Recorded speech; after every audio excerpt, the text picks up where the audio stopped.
Hermanos, qué Dios tenemos, ¿verdad? Nos hemos gozado alabando y glorificando su santo nombre. Estos cantos nos han recordado nuevamente lo privilegiado que somos cada uno de nosotros, que no merecíamos la salvación porque nuestros hechos habíamos negado a nuestro Salvador. Pero qué Dios tenemos, que aún estando en nuestros pecados y delitos, Él nos salvó y ahora tenemos, como hemos leído, tenemos esta hermosa posición que nuestro Dios nos ha dado. Y a Él sea toda la gloria y toda la honra por todo lo que Él ha hecho con nosotros. Bueno, para los que no me conocen, mi nombre es Eliezer Santiago. Yo soy originario de la ciudad de Orizaba, Veracruz, en México. Tengo ya 45 años radicado en los Estados Unidos y el Señor ahí nos ha dado la oportunidad de poder estar sirviendo también en una de las iglesias, de nuestras iglesias allá en los Estados Unidos. Y simplemente para que tengan un poquito de idea, nuestra iglesia les manda saludos a cada uno de ustedes, a cada una de las iglesias. Y estamos orando por ustedes para que la obra del Señor crezca. Houston es una ciudad de aproximadamente, la pura ciudad, aproximadamente 2 millones de habitantes y tenemos una población de 800,000 hispanos, que para el año 2022-2024, según las estadísticas, vamos a llegar a ser mayoría allá. Y gracias a Dios de que Él ha abierto las puertas para que haya ahora 6 iglesias. Pero por supuesto, imagínense, 6 iglesias para 800,000 personas no es suficiente. Así es de que tenemos un trabajo bastante grande para continuar haciendo allá y pedimos sus oraciones para que el Señor nos siga utilizando también ahí. Muy bien, qué hermoso es el poder estar con hombres, qué hermoso es el poder compartir con ustedes lo que la palabra de Dios nos dice. Y vamos a estar mirando, gracias a Dios de que ya nuestro hermano Ricardo leyó unos versículos ahí en Primera de Pedro, y quisiera que abrieran sus Biblias nuevamente, ahí en Primera de Pedro capítulo 1, más o menos para centrarnos en lo que vamos a estar hablando. Primera de Pedro capítulo 1, y dice así, versículo 1, Pedro, apóstol de Jesucristo, a los expatriados de la dispersión en el Ponto, Galacia, Capadocia, Asia y Bitinia, elegidos según la presciencia de Dios, Padre, con santificación del Espíritu, para obedecer y ser rociados con la sangre de Jesucristo. Gracia y paz os sean multiplicados. Bendito el Dios y Padre de nuestro Señor Jesucristo, que según su grande misericordia nos hizo renacer para una esperanza viva, por la resurrección de Jesucristo de los muertos, para una herencia incorruptible, incontaminada e inmarcesible, reservada en los cielos para vosotros, que sois guardados por el poder de Dios mediante la fe, para alcanzar la salvación que está preparada para ser manifestada en el tiempo postrero. Oremos. Dios nuestro, en estos momentos, al llegar delante de la presencia tuya, lo hacemos con gratitud y lo hacemos con humildad, reconociendo la soberanía tuya. Y gracias te damos por estos momentos en que este hermoso grupo de hombres, redimidos por la sangre de Jesucristo, nos reunimos para abrir tu palabra y queremos escucharte a ti, Dios nuestro. Queremos de que tú nos hables a través de tu palabra para que a través de cada una de la vida de estos queridos hermanos, tu nombre pueda ser glorificado y que como luz que somos podamos brillar grandemente para ti aquí en Bogotá, donde tú has puesto a estos hermanos, y que cada uno de nosotros con esa responsabilidad, con esa integridad, podamos servirte. Sabemos que estamos sirviendo al Rey de Reyes y Señor de Señores. Gracias, Dios nuestro, y a ti sea toda la gloria y la honra, y lo hacemos a través de nuestro Señor Jesucristo. Amén. Bueno, para que podamos entender un poquito, vamos a hacer una pequeña introducción. Pedro les está escribiendo a todos aquellos hermanos que se encontraban en el Asia Menor. El día de hoy es todo lo que conocemos como Turquía. todo este país. ¿Qué era lo que había sucedido? El emperador Nerón había empezado una grande persecución en contra de todos los cristianos. Y no tan solo los estaba matando, los estaba quemando, los estaba degollando. Bueno, este fue un emperador cruel, tremendo, y principalmente que quiso desatar toda su ira y todo su enojo que él tenía en contra de los cristianos. Por consiguiente, y principalmente cuando Pedro le escribe a este grupo de hermanos, ellos tienen que huir de sus casas, porque si se quedan ahí van a ser muertos. Así es de que ellos dejaron todo, y es como si ustedes, Bogotá va a ser destruido, y si ustedes se quedan en Bogotá, va a haber problemas. ¿Qué es lo que hacen? Simplemente salen, tal vez con muy poquitas cositas, y tienen que dejar todo atrás. Y ahora, ¿a dónde se van? Bueno, se van a un lugar donde haya tranquilidad para ustedes y donde haya paz. Y Pedro ahora les está escribiendo a este grupo de hermanos que están huyendo por sus vidas, que han sido desplazados a otra ciudad, pero Pedro los está animando.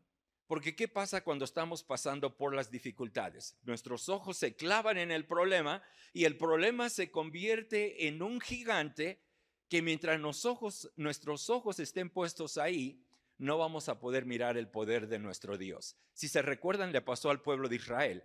Y fíjense lo que le pasó al pueblo de Israel. Dios, a través de 10 milagros maravillosos, le enseñó a su pueblo de que Él era un Dios todopoderoso, de que Él era un Dios que tenía todo bajo su control. Y el pueblo en esos momentos levantaban los ojos, miraban todo, y ellos decían, realmente esto es así.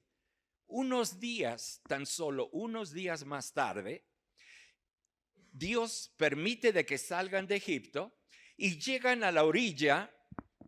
El mar está acá y detrás de ellos viene todo el ejército de los egipcios. ¿Y saben qué hizo el pueblo de Israel? Se espantaron, se alarmaron y empezaron a decirle a Dios, ¿para qué nos sacaste?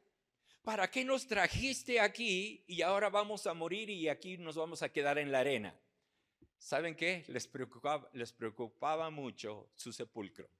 Ellos querían tener un monumento muy bonito porque dicen, aquí nos trajiste y aquí los animales nos van a comer. Qué rápido habían quitado los ojos de Dios. Unos días anterior, 10 milagros maravillosos. Imagínense, no tan solo el agua convertida en sangre, no tan solo todos los, y la más grande, ¿no? Cuando los primogénitos son muertos. Imagínense. Y únicamente con los egipcios, porque los judíos que obedecieron a Dios, sus primogénitos no murieron. Y estos son 10 milagros que nos dejarían con la boca abierta. Y por si fuera poco, cuando empiezan a caminar, bueno, aquí casi no está tan caliente, pero ¿qué pasa cuando van a un lugar caliente o cuando van a la playa? Se sacan los zapatos y quieren pisar la arena. ¿Cómo está? Está bien caliente, ¿no? Que hasta nos quema y corremos ahí, pero bien rápido para meternos al agua. Ahora imagínense en el desierto, las temperaturas están arriba de 40 grados. Imagínense ahora la arena. Y Dios proveyó de una sombra para el pueblo para que pudieran ellos caminar. No tan solo eso, pero en la noche esta nube se ponía detrás y en el desierto se pone pero heladísimo. La temperatura baja a 0 grados o aún bajo cero. Y Dios les provee de este calor para que vayan confortables. Imagínense el poder de Dios siendo manifestado. Sin en cambio, llegan a este punto de la prueba y ¿qué pasa con ellos? Tienen sus ojos puestos en el problema, pero ahí vienen los egipcios, nos van a matar. Si caminamos para el frente nos vamos a morir. ¿Qué les dice Moisés? Moisés los reenfoca y les dice, alcen sus ojos. Miren a Dios. Pongan su confianza en Dios, este Dios poderoso. Confíen en Él y mañana miren, y fíjense, me encanta ahí cómo está en Éxodo, las maravillas, la salvación que Dios les va a dar a ustedes. ¿Qué pasó al día siguiente? Moisés obedece a Dios con su vara, toca las aguas y ¿qué pasan con las aguas? Otro milagro maravilloso. Se abren y el pueblo de Israel puede pasar.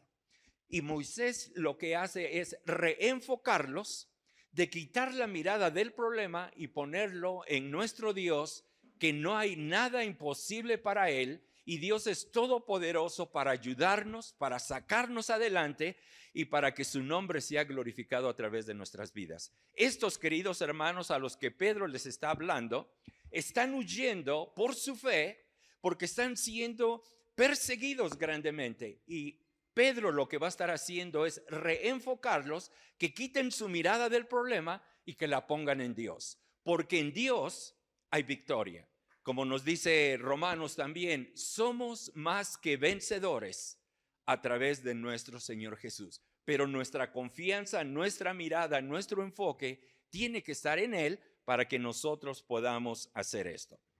Ahora, Pedro nos va a estar hablando.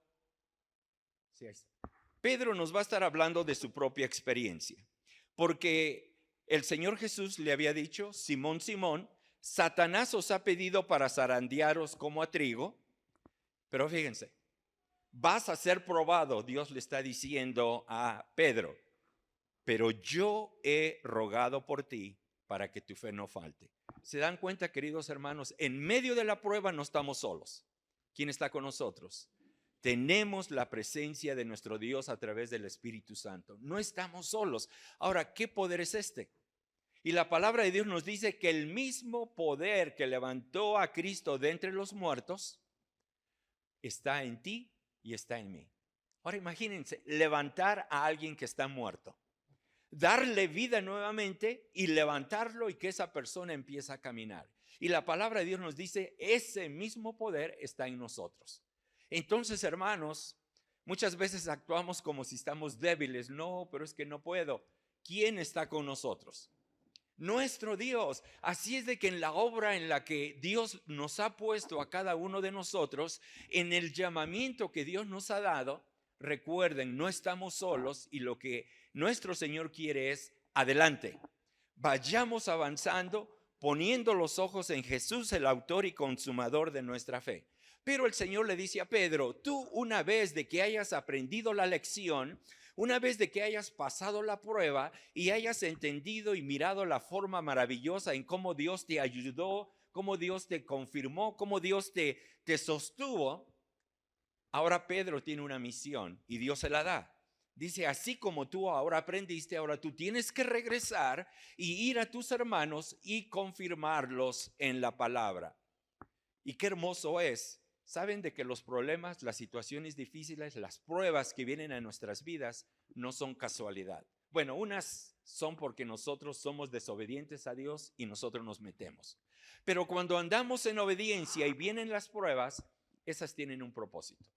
Y el propósito es de Dios, de empezar a crear en ti a través de las pruebas el carácter y la persona de Cristo en cada una de nuestras vidas. ¿Con qué propósito? Como lo decía Pablo también ahí en Corintios, para que una vez de que así en la forma en como hemos sido confortados, en la forma en como Dios nos ha ayudado, ahora nosotros vayamos y ayudemos a aquellos, confortemos a aquellos que se encuentran en esa situación. Pero la grande lección nuevamente aquí es: confirma a tus hermanos. Después, ¿qué fue lo que pasó en esta prueba? El Señor le había dicho: Pedro, tú me vas a negar. Y Pedro, por supuesto, él dice: no, Señor, yo no lo voy a hacer. Pero finalmente lo niega, y la palabra de Dios nos dice que se fue llorando amargamente. Y el Señor le da una oportunidad después para que él pueda nuevamente recuperar esa comunión con Dios. Y el Señor le va a preguntar 3 veces a Pedro: Pedro, ¿me amas? Lo que el Señor esperaba es esa respuesta de corazón. Es como si yo les pregunto a ustedes ahorita: ¿ustedes aman a Dios? Por supuesto, todos vamos a contestar sí. Y hagan de cuenta que el Señor les pregunta una vez, pero ahora el Señor añade otra palabra: ¿realmente me amas? Y ya nos pone a pensar, ¿no? Y si una tercera vez nos pregunta, hey, y nos llama la atención, ponme atención, ¿verdaderamente me amas? Entonces ya nosotros ya no contestamos tan rápido y tan fácilmente, y fue lo que le pasó a Pedro, porque Dios estaba, y fíjense, el Señor estaba diciendo, ¿me amas más que estos? El Señor había llamado a Pedro para que fuera pescador de hombres. El Señor había resucitado, los discípulos estaban tristes y el Señor les dijo, espérenme en Galilea. Pasó 1, 2, 3, 4, 5 días y el Señor no llegaba. Pedro simplemente él creyó, bueno, hasta aquí se acabó todo. Ya no hemos mirado al Señor a pesar de que había resucitado, pero no lo creían todavía. Entonces, Pedro, ¿qué dice? ¿Cuál era su negocio de él? ¿Cuál era su empleo anterior? Era pescador.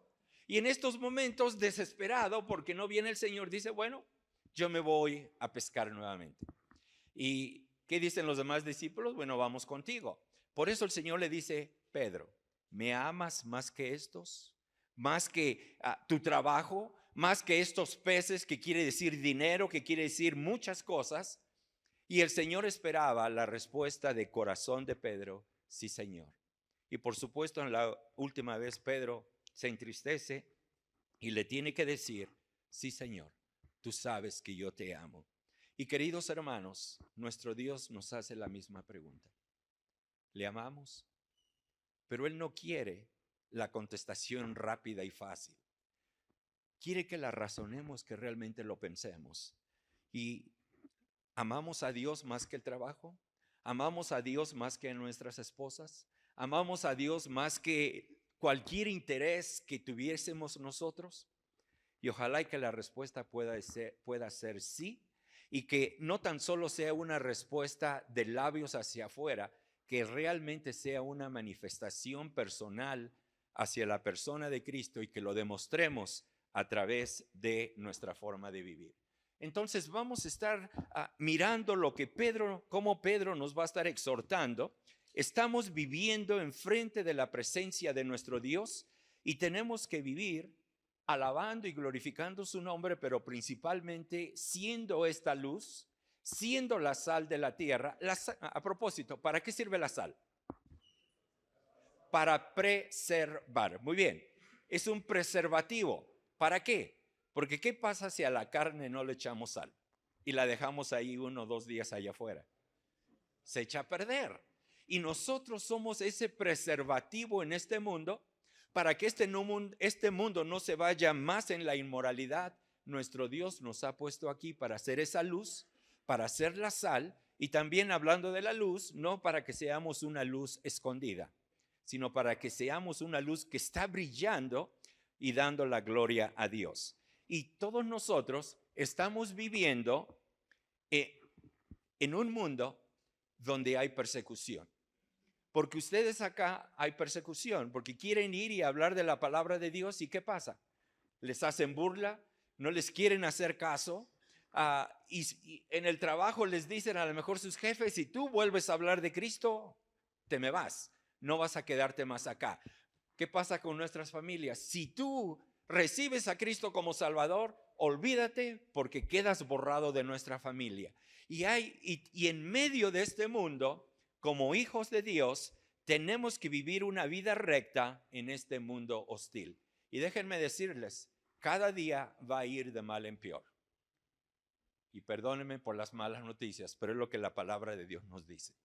Las cosas no se van a componer. Entonces, queridos hermanos, estamos viviendo momentos extraordinarios donde se requiere de que los que somos hijos de Dios no estemos con los brazos cruzados, no estemos sentados, sino nuestro Dios quiere que estemos activos, dando ese testimonio de que somos los hijos de Dios para que su nombre sea bendecido. No tan solo eso, pero también Pedro más adelante va a estar exhortando a estos hermanos a 2 cosas, que se recuerden de esto, que son extranjeros y que son peregrinos.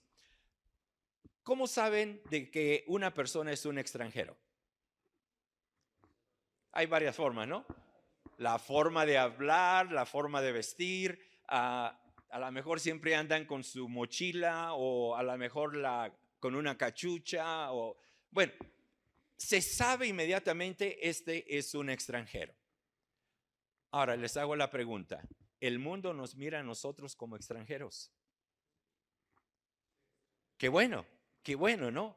Porque ese es lo que nuestro Dios quiere. Ahora, peregrinos, por ejemplo, les digo, nos vamos a ir por todo el mundo y vamos a estar un mes fuera. ¿Qué tanto empacarían? ¿Se llevarían toda su casa? No, porque imagínense cómo pudiéramos transportarnos por donde quiera que fuéramos. Agarramos una maletita y en esa maletita ponemos las cosas indispensables para que nuestra carrera sea ligera, para que podamos movernos, podamos transportarnos ligeramente. Entonces recuerden estos dos principios que nos da Pedro. Somos extranjeros, deben de reconocer nuestro dialecto, el mundo tiene que darse cuenta, hey, estos tienen un acento. Y ese acento es el acento de Dios que tenemos en cada uno de nosotros. Estos, mira, se miran diferente y es el impacto que la iglesia de Cristo, que no, cada uno de nosotros tenemos que dar de nuestro Dios. Pero también la palabra de Dios en Hebreos nos va a decir, dice, porque no tenemos aquí ciudad permanente, sino que buscamos la porvenir. Nosotros ya no somos de este mundo. Nuestra ciudadanía está allá en los cielos, como Pablo decía.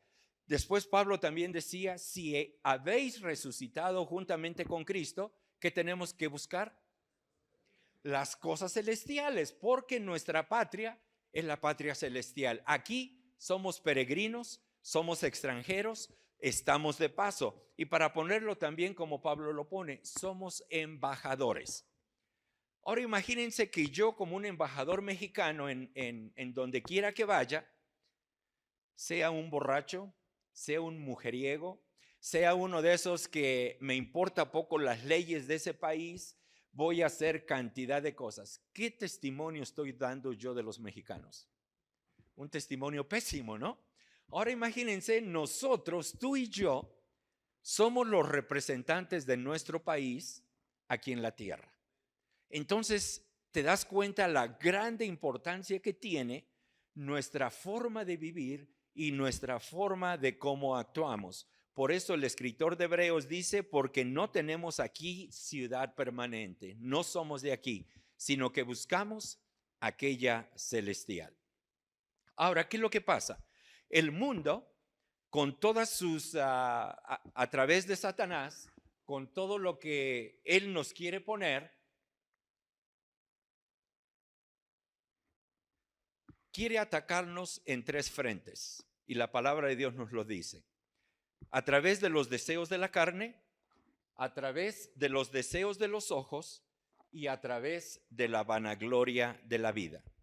Satanás y el mundo quieren pararnos para que no continuemos honrando y glorificando el nombre de nuestro Señor. Y Pedro lo va a decir en el capítulo 2 y versículo 11, absteneos. Absteneos de estas cosas que van a querer parar nuestro caminar, que van a querer parar nuestro testimonio que estamos dando por Cristo. Porque el mundo allá afuera, ellos siguen los deseos de su carne. Ellos le dan rienda suelta a todo lo que es la carne, porque ellos dicen, tengo que vivir la vida. ¿Qué pasa con sus ojos? Bueno, tengo que mirar todo lo que yo puedo, tengo que permitir que mis ojos se deleiten, se gocen. ¿Y qué pasa? Dejan que la vanagloria de la vida los lleve adelante. Ellos quieren ser famosos, ellos quieren ser reconocidos y quieren tener bienes, quieren hacer cantidad de cosas. Pero recuérdense, nosotros somos extranjeros y somos peregrinos. Ahora, eso no quiere decir de que no tenemos que trabajar. Eso no quiere decir de que no puedo comprar una casa. Eso no quiere decir de que no puedo comprarme un saco o una chaqueta o no sé cómo le digan. No quiere decir eso. El punto es, cuando estas cosas ocupan el lugar de Dios, es cuando es el problema. Dios quiere que Él sea la cabeza. Y por eso después, como nos dice su palabra, busca primeramente el reino de Dios y todas las demás cosas van a ser añadidas. Entonces Pedro a este grupo de queridos hermanos les está diciendo, absténganse. Porque ¿qué es lo que quiere hacer la carne con nosotros? quiere brotar, quiere salirse, pero al hacerlo estamos deshonrando el nombre de nuestro Dios, porque nosotros hemos sido llenos del Espíritu Santo. Y muchas veces contristamos al Espíritu cuando al Espíritu lo hacemos a un lado. Ahora, y no es de que lo hagamos a un lado físicamente porque no podemos, pero simplemente lo apagamos y le decimos, no hables porque yo quiero hacer lo que yo quiero. Y Pedro entonces nos está exhortando, absteneos. Y más que nada en esta carrera pasajera que tenemos en este mundo, absteneos. Porque, por ejemplo, vayamos a las cosas. ¿Qué pasa cuando tú le das rienda suelta a los deseos de la carne? Por ejemplo, te gusta tomar, te gustan las drogas, te gusta meterte en cosas de sexo, etcétera, etcétera. Al final, ¿qué es lo que te pasa? Esas cosas te van a destruir, te van a destruir. ¿Qué pasa con los deseos de los ojos? La palabra de Dios dice que los ojos son algo tremendo porque nunca se cansan de ver, nunca se cansan de ver. Y empieza a entrar, bueno, la palabra de Dios dice que de dentro de nosotros salen todo el pecado y todas estas cosas, pero a la misma vez, con las cosas que están entrando, se desata el pecado que está dentro de nosotros y empieza a brotar aún mucho más. La vanagloria de la vida. ¿De qué sirve que te compras? Y no estoy diciendo que está mal, hago la aclaración nuevamente. No estoy diciendo que está mal, pero haz de cuenta, te compras una mansión. Cuando te mueras, ¿te la vas a poder llevar? No. Ahora, ¿qué necesitas para poder tener esa mansión? A lo mejor trabajar 2 trabajos, tener 3 trabajos. ¿Y quién es el que va a sufrir? En primer lugar, y lo más importante, es tu relación con Dios. Porque vas a estar cansadísimo y no vas a tener tiempo para estar en comunión con Dios. Después, ¿sabes quién va a sufrir? Tu esposa. Porque como no estás, y si trabajas 6 o 7 días a la semana, imagínate, esta relación que debe de estarse construyendo a diario no va a estar. ¿Y saben quiénes son los que realmente sufren? Nuestros hijos. Pero nosotros usamos excusas. Bueno, es que yo les doy calidad de tiempo. Esa es la grande mentira de Satanás. Dios no tan solo quiere calidad, pero quiere cantidad. Nuestros hijos la necesitan, queridos hermanos. Entonces, no nos dejemos llevar por la vanagloria de la vida. Hagamos todo honrando al Señor, y si el Señor lo permite, ¿saben qué? Tenemos a un Dios todopoderoso y un Dios maravilloso, que si Él lo desea, te va a dar esa mansión. Si Él lo desea, te va a dar el carro último, el coche último modelo, porque tenemos a un Dios maravilloso. Pero lo importante es ponerlo a Él en primer lugar. Recuérdense que estamos viviendo entre los incrédulos como ciudadanos del cielo. Y después lo vamos a mirar en otra parte, pero sí se los quisiera mencionar ahorita. El único Cristo que el inconverso va a conocer eres tú. Lo vuelvo a repetir. El único Cristo que el inconverso va a conocer eres tú. Ya sea en el trabajo, ya sea en tu casa, ya sea en los lugares donde tú te desempeñas, ellos te van a mirar a ti. Ahora, ¿qué es lo que estamos haciendo? ¿Estamos sirviendo para honra o estamos sirviendo para deshonra? La conducta rebelde de un cristiano deshonra a Cristo. ¿Y saben cuál es lo más triste de todo? Es de que por culpa de esos cristianos rebeldes, cuando nosotros vamos a hablarles acerca de Cristo, ¿qué es lo que nos dicen? No quiero saber nada de eso porque mira aquel anda con tantas mujeres, o mira aquel que anda haciendo esto. Y muchas veces nos preguntan, no, ¿eres tú el pastor? Y tenemos que tener mucho cuidado porque, ¿sabes? Si decimos, sí, soy el pastor o uno de los pastores, entonces tú eres uno de los rateros. Porque esa es la imagen que tienen gracias a otros grupos que no han obedecido a Dios y han dejado un mal testimonio. recuérdense, estamos viviendo entre los incrédulos en este mundo como ciudadanos del cielo. Y nuestra conducta debe de ser tal que nuestro Señor está siendo bien representado a través de nuestras vidas y que estamos siendo un impacto en aquel que no conoce a Cristo y que sean impactados a tal grado de que nos digan: yo quiero tener lo que tú tienes. Yo quiero tener esa paz, esa tranquilidad que tú tienes. Yo quiero tener una esposa que me haga feliz así como tú lo tienes. Yo quiero tener unos hijos obedientes así como tú los tienes.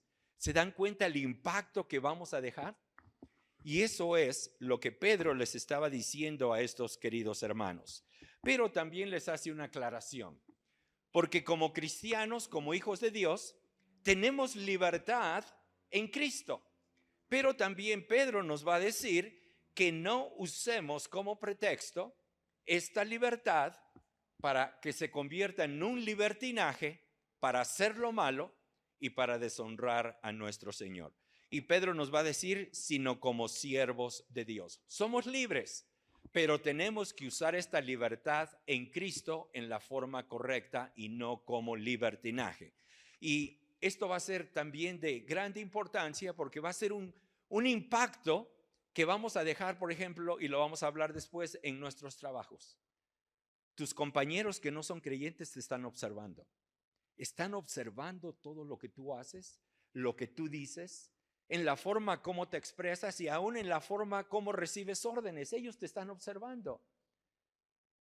¿Y qué testimonio estamos dando ahí, queridos hermanos? Por eso somos exhortados, tenemos libertad en Cristo, pero no usemos esta libertad como libertinaje. Y Pedro entonces nos va a estar recordando nos va a estar dando tres perspectivas al mirar esta esperanza viviente. Las leímos ahí en el primer capítulo. Porque dice, versículo 3, bendito el Dios y Padre de nuestro Señor Jesucristo, que según su grande misericordia, porque nosotros no merecíamos la salvación por nuestros pecados, pero según la grande misericordia de Dios nos hizo renacer. Y tenemos que recordar nuestra salvación. Siempre tenemos que tenerla presente, porque si yo dejo de pensar de dónde me sacó de Dios por su gracia y misericordia, entonces yo me voy a olvidar. ¿Y qué es lo que va a suceder? Voy a vivir una vida ingrata de un mal agradecido por lo que Dios ha hecho.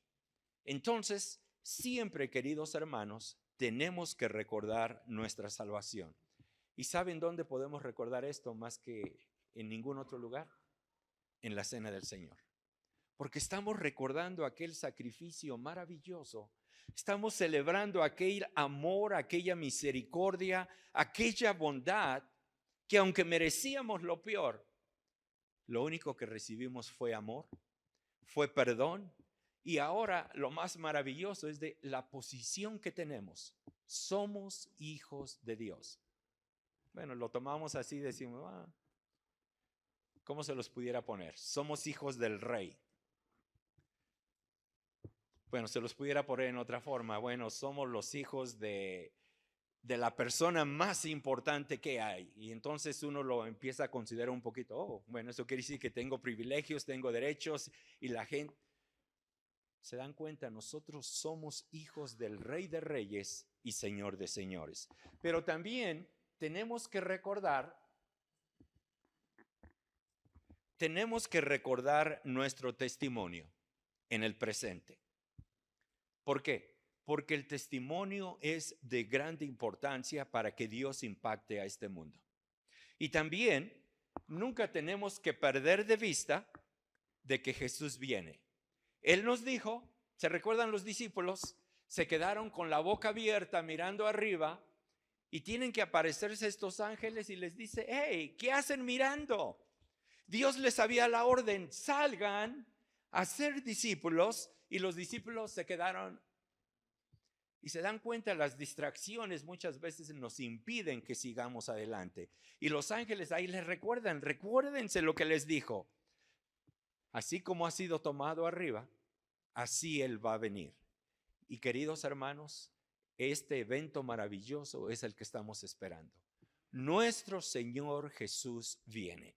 y no tenemos que perder esto de vista. Y por eso Pedro le estaba diciendo a estos que estaban sufriendo, que estaban huyendo, que estaban viviendo como extranjeros y peregrinos: recuerden su salvación, recuerden lo que Cristo ha hecho por cada uno de ustedes. En el presente, recuerden su testimonio. Pedro lo va a decir en el capítulo 2, cuando está hablando de este pasaje maravilloso, de que somos linaje escogido, de que somos real sacerdocio, de que somos nación santa, de que somos pueblo adquirido por Dios con un propósito: para anunciar las virtudes de aquel que nos llamó de las tinieblas a su luz admirable. Y el tercer punto: recuerda, Jesús viene. Jesús viene. Y esta esperanza, queridos hermanos, debe de movilizarnos, debe de hacernos que estemos en esa comunión con Dios, que estemos siempre tomados de la mano de Él para poder seguir adelante, sabiendo que estamos honrándole. Por eso estamos viviendo una vida recta en un mundo que no quiere saber nada de Dios, pero donde Dios nos ha puesto para que seamos esa luz. También la palabra de Dios nos va a decir en 1 de Pedro 2:9: tú has sido apartado y escogido para su propósito. No fue casualidad o no es casualidad de que tú estés acá. Dios te ha salvado a ti con un propósito. Ahora, para que te imagines, tengas una idea mucho más importante. ¿Cuántos billones de personas hay en el mundo? Somos alrededor de 6 billones de personas en el mundo. Ahora ponte a pensar, de esos 6 billones, Dios te escogió a ti y me escogió a mí. Imagínate, no sé si te puedes imaginar eso. Haz de cuenta que todo este valle está lleno de hombres y de mujeres. Todo esto, de aquí hasta la montaña, hasta allá al fondo, hasta esta montaña, todo está lleno de personas y de seres humanos. Y de todos estos, Dios te escogió a ti. ¿Cómo te hace sentir eso? Señor, gracias. Agradecido, y te imaginas el privilegio que Dios nos ha dado. Por eso Pedro lo va a decir en el versículo 9: tú has sido apartado y escogido, no para que ahora yo viva como yo quiera, sino para que yo viva para su propósito. Por eso es de que Él nos dice de que somos linaje escogido, de que somos real sacerdocio, de que somos nación santa y de que somos pueblo adquirido por Dios. ¿Con qué propósito? Para que anunciéis las virtudes de aquel que nos llamó de las tinieblas a su luz admirable. Y con este versículo terminamos. ¿Se imaginan?